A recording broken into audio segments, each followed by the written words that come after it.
이거 진짜 한국 사람들이 매일 먹는 거예요? 국밥은 한국의 대표적인 서민 음식입니다.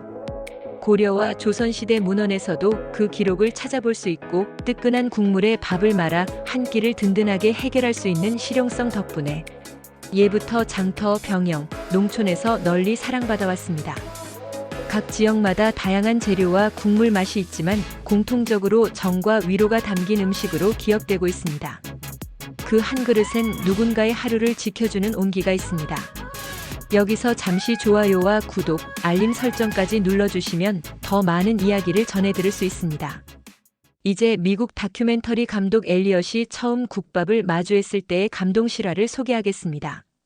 2023년 가을, 한 미국인 감독 엘리엇이 한국을 처음 방문했습니다. 엘리엇은 다큐멘터리 전문 채널을 운영하는 중견 감독으로 본래는 도시 빈곤 문제나 교육 격차 등을 다뤘습니다. 하지만 우연히 한국 출장 중 들른 한 시장 골목에서 국밥이라는 음식을 접하게 되었습니다. 그릇 가득히 담긴 뽀얀 국물, 부드러운 고기, 그리고 김치 한 접시에 곁들여진 상. 그것은 그에게 그저 한 끼가 아니었습니다. 그는 세계 각국의 로컬 푸드를 다루는 다큐멘터리를 기획하며 한국의 전통 음식에 흥미를 가지게 되었고, 우연히 서울의 한 재래시장에서 국밥을 접하게 되었습니다. 처음엔 맑지 않은 국물에 다양한 재료가 떠다니는 국밥이 낯설게만 보였다고 합니다. 하지만 첫 숟가락을 입에 넣는 순간 그는 멈췄습니다. 알 수 없는 깊은 맛과 함께 느껴지는 묵직한 따뜻함. 그건 단순한 음식이 아니라 마치 오랜 이야기를 담은 한 편의 시 같았다고 말했습니다. 국밥 한 그릇으로 시작된 그의 한국 음식 탐방기는 곧 카메라로 이어졌고, 이 이야기는 상상 이상으로 많은 이들의 공감을 자아내게 됩니다. 그는 왜 국밥에 반하게 되었을까요? 그리고 그 국밥은 어떻게 그의 삶을 바꾸게 된 걸까요? 감독은 국밥을 처음 맛본 그 자리에서 1시간 넘게 자리를 뜨지 못했습니다. 식당 주인은 그가 외국인이라는 걸 알아채고 서툰 영어로 맛있어요? 라고 물었습니다. 감독은 웃으며 고개를 끄덕였고, 주인은 곧 깍두기 한 접시와 계란찜을 더 가져다 주었습니다. 그날 이후 감독은 서울 곳곳에 국밥집을 다니기 시작했습니다. 돼지국밥, 순대국, 소고기국밥 각각의 국밥이 다른 지역의 문화와 정서를 담고 있다는 사실에 그는 놀랐습니다. 국밥은 단순한 음식이 아니었습니다. 사람과 사람 사이의 거리를 좁히고 말없이도 마음을 전할 수 있는 매개체였던 것입니다. 그는 촬영 도중 식당에서 만난 노부부의 사연을 들으며 눈시울을 붉히기도 했습니다. 국밥 한 그릇을 반으로 나눠 드시던 그들의 모습에서 그는 오랜 시간 쌓아온 사랑과 인내를 느꼈다고 말했습니다. 음식이 어떻게 사람의 감정을 건드릴 수 있는지 그는 그날 깊이 체감하게 되었습니다. 국밥에 대한 감동은 자연스럽게 그의 카메라를 들게 만들었습니다. 단순히 한국 음식을 소개하는 영상이 아닌 음식에 담긴 사람들의 삶과 이야기를 담아야겠다는 확신이 생긴 것이죠. 그는 부산으로 향했습니다. 현지 시장에서 만난 할머니는 매일 새벽 5시부터 국밥 재료를 준비한다고 했습니다. 요즘은 젊은 사람들 잘 안 먹어요. 근데 외국인이 이렇게 좋아하니 참 신기하네. 할머니의 말에 감독은 미소를 지으며 말했습니다. 이 국밥 사람을 따뜻하게 해줘요. 음식인데 위장이 아니라 마음을 채우네요. 그의 다큐멘터리는 점차 구체화되기 시작했습니다. 단순한 음식 탐방이 아니라 국밥이라는 그릇에 담긴 한국인의 정체성과 공동체 의식을 담는 작품으로요. 제작진도 그의 진심에 감동해 한국 촬영을 전폭 지원하게 됩니다. 경상도 어느 국밥집. 감독은 평범한 아주머니 한 분을 인터뷰하게 되었습니다. 그녀는 30년째 가게를 운영하고 있었고 매일 같은 방식으로 국밥을 끓여냈습니다. 왜 이렇게 오랫동안 한 자리를 지키세요? 라는 질문에 그녀는 잠시 말을 멈추고 이렇게 대답했습니다. 남편이 돌아가신 날에도 국밥을 끓였어요. 손님이 기다리잖아요. 여기 오는 사람들이 나한텐 가족이거든요. 그녀는 덤덤하게 말했지만 감독은 그 순간 아무 말도 할 수 없었습니다. 카메라 뒤에서 스태프들은 조용히 눈물을 훔쳤고 그 장면은 다큐멘터리에서도 편집 없이 그대로 사용되었습니다. 국밥은 그저 배를 채우는 음식이 아니었습니다. 외로움을 견디게 하는 의지였고 관계를 지키는 따뜻한 약속이었습니다. 감독은 종종 자신에게 이렇게 말하곤 했습니다. 이 국밥엔 사람이 담겨 있어요. 단지 고기와 밥, 국물의 조합이 아니었습니다. 국밥을 내어주는 손의 주름, 깍두기를 덜어주는 눈빛, 뜨거운 그릇을 조심스레 밀어주는 동작. 그 모든 것들이 국밥의 일부였습니다. 그는 국밥집 주인들이 손님을 대하는 태도에서 한국인의 정서를 느꼈습니다. 바쁜 시간에도 묵묵히 미소를 잃지 않고 때로는 밥 좀 더 드릴까요? 라며 다정하게 물어봐주는 모습에 마음이 따뜻해졌다고 말했습니다. 국밥은 그에게 음식 이상의 의미를 가지게 되었고 그는 이 감정을 영상에 고스란히 담아내려 했습니다. 그의 카메라는 점점 더 사람들에게 다가갔고 음식이 아닌 사람을 기록하는 다큐멘터리가 되어가고 있었습니다. 감독은 국밥의 깊은 맛이 단순한 재료에서 나오는 것이 아님을 깨닫기 시작했습니다. 그는 시장 골목에서 국밥을 먹는 한 노신사를 인터뷰하게 되었습니다. 노신사는 조용히 말했습니다. 이 국밥은 우리 어머니가 해주시던 맛이랑 비슷해요. 먹으면 그때가 떠올라요. 감독은 음식이 어떻게 과거의 기억을 소환하고 위로가 되는지를 실감하게 되었습니다. 그날 촬영 후 그는 촬영 장비를 내려놓고 잠시 조용히 시장 벤치에 앉아 있었습니다. 지나가는 사람들의 표정, 국밥 냄새, 시장의 소리까지 그에게는 모두 영상의 일부가 되었습니다. 촬영 도중 우연히 들른 한 국밥집에서 예상치 못한 일이 벌어졌습니다. 갑자기 손님 중 한 명이 쓰러졌고 식당 주인은 망설임 없이 119에 신고하고 자신이 끓이던 국을 놔둔 채 달려갔습니다. 감독은 그 모습을 지켜보며 생각했습니다. 이건 음식 다큐가 아니라 사람 다큐가 되어가고 있어. 이 사건은 다큐멘터리에 고스란히 담겼고 많은 시청자들에게 음식 속의 따뜻함을 생생하게 전해주는 장면이 되었습니다. 어느 날 저녁 서울의 한 국밥집에서 촬영을 하던 중 예상치 못한 일이 벌어졌습니다. 한 노인이 갑자기 일어나 기타를 꺼내 들고 노래를 부르기 시작했습니다. 분위기는 금세 하나로 묶였고 손님들은 박수를 치며 함께 웃고 따라 불렀습니다. 감독은 카메라를 내리고 그 순간을 온몸으로 느꼈습니다. 국밥은 사람을 모이게 하고 노래하게 하고 울게도 하네요. 이 장면은 편집 없이 다큐멘터리의 마지막 장면에 그대로 사용되었습니다. 다큐멘터리를 완성해가는 동안 감독은 계속해서 질문했습니다. 내가 보여주고 싶은 건 국밥일까 아니면 국밥을 만든 사람들일까? 결국 그는 결론을 내렸습니다. 국밥이란 이름 아래 존재하는 무수한 삶들, 그리고 그 삶들이 엮어내는 공동체의 이야기. 국밥은 배를 채우는 음식이면서도 이야기를 나누게 하고 공감하게 만들고 때로는 용기를 주는 존재라는 것을 그는 카메라에 담고 있었습니다. 모든 촬영을 마치고 미국으로 돌아온 감독은 한동안 멍한 시간을 보냈습니다. 한국에서 보낸 몇 달이 마치 한 편의 영화 같았기 때문입니다. 그는 편집실에 앉아 수백 시간 분량의 영상들을 정리하며 다시 국밥집의 냄새와 소리, 사람들의 웃음을 떠올렸습니다. 다큐멘터리의 제목은 간단했습니다. 국밥 한 그릇의 온기. 그는 이 작품이 한국 사람들에게는 익숙한 풍경을, 외국인들에게는 생소한 감동을 전해주길 바랐습니다.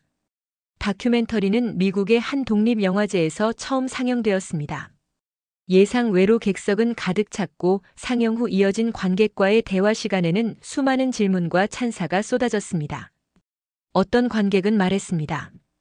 국밥이 이렇게 슬프고 아름다운 음식인 줄은 몰랐어요. 또 다른 사람은 지금 당장 한국에 가서 국밥을 먹어보고 싶어요라고 말하며 웃었습니다. 감독은 그 반응을 보며 눈시울을 붉혔습니다. 그의 다큐멘터리는 유튜브를 통해 한국어 자막과 함께 공개되었고 한국인 시청자들 사이에서도 화제를 모았습니다.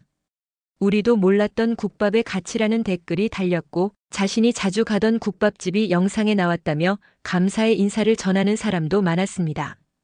특히 젊은 세대들에게는 잊고 있던 정서적 연결을 다시 일깨워주는 영상이었다는 평가를 받았습니다. 그는 한국에서 받은 따뜻함을 다시 한국에 돌려준 셈이었습니다. 어느 날 감독에게 한 통의 이메일이 도착했습니다. 발신자는 뉴욕의 인디펜던트 다큐멘터리 영화제 집행위원장이었고 내용은 간단했습니다. 당신의 국밥 다큐멘터리를 정식 초청작으로 선정했습니다. 한국의 국밥 이야기가 낯선 타국의 영화제에서 주목을 받게 된 것입니다. 감독은 상영회 당일 긴장된 마음으로 관객들 앞에 섰습니다. 대부분 한국에 가본 적 없는 외국인이었지만 상영이 시작된 지 얼마 지나지 않아 곳곳에서 울먹이는 관객이 보였습니다. 상영이 끝나자 한 노년 관객이 다가와 말했습니다. 이 음식은 제 어릴 적 어머니가 끓여주시던 닭국과 닮았어요. 그는 그날 무대 위에서 이렇게 말했습니다. 이건 국밥에 대한 이야기지만 결국 사람에 대한 이야기입니다. 우리가 서로를 이해할 수 있는 건 각자의 그릇에 담긴 마음을 느낄 수 있기 때문입니다.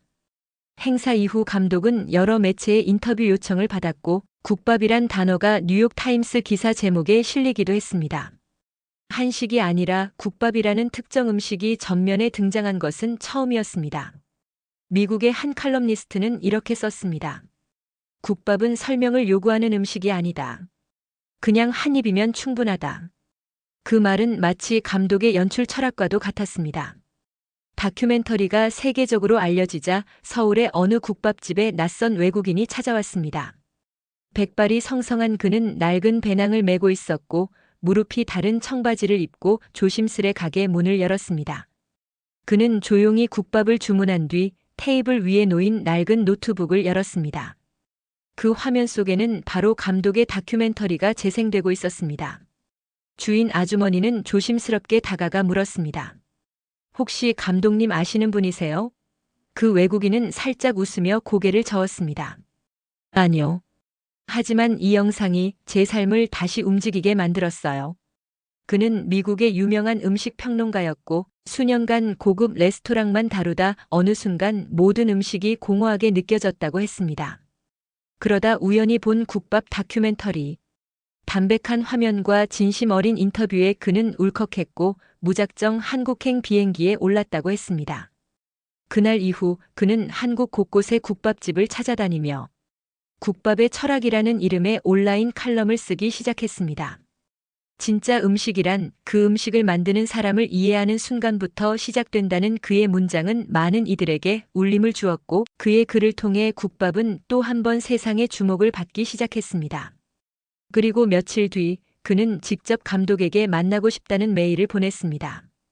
둘은 결국 종로의 작은 국밥집에서 마주 앉게 되었고 국밥 한 그릇을 사이에 두고 인생의 진심을 나누는 친구가 되었습니다. 다큐멘터리의 인기가 높아지면서 반응은 극명히 갈렸습니다. 한 해외 비평 매체는 지나친 미화라며 다큐를 비판했고 일부는 국밥을 마치 종교처럼 다룬다는 표현까지 사용했습니다. 그중 가장 논란이 된 건 감독이 인터뷰한 국밥집 중 한 곳의 위생 상태가 좋지 않았다는 익명의 제보였습니다. 감독은 사실관계를 확인하기 위해 다시 그 국밥집을 찾았습니다. 사장님은 놀라지 않았습니다. 이해해요. 나는 위대한 셰프가 아니고 그냥 매일 밥 짓는 사람이니까요.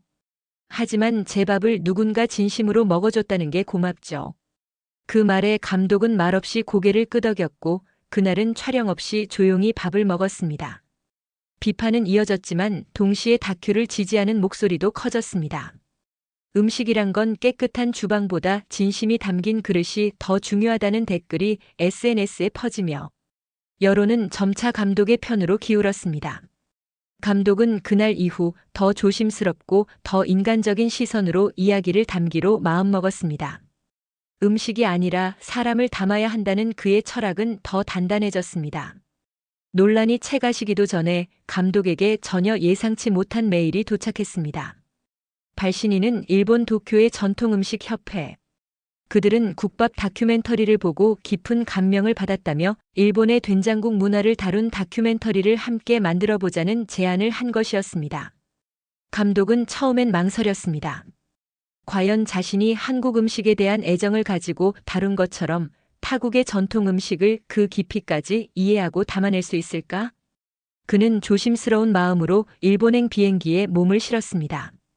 도쿄에 도착한 그는 작은 골목의 오래된 식당들을 탐방하기 시작했습니다. 그곳에서 만난 한 노인은 50년째 된장국만을 끓이고 있었습니다. 매일 같은 시간에 같은 양의 된장과 다시마, 멸치를 넣고 국을 끓이는 그는 말했습니다. 이 국은 내 아내가 아플 때도, 아이가 울던 날에도, 그리고 내가 혼자 남은 지금까지도 항상 내 옆에 있었어요. 그 말에 감독은 순간 국밥을 떠올렸고 국경은 달라도 음식에 담긴 감정은 같다는 것을 다시금 실감했습니다. 그는 그렇게 사람이라는 공통 언어를 다시 카메라에 담기 시작했습니다.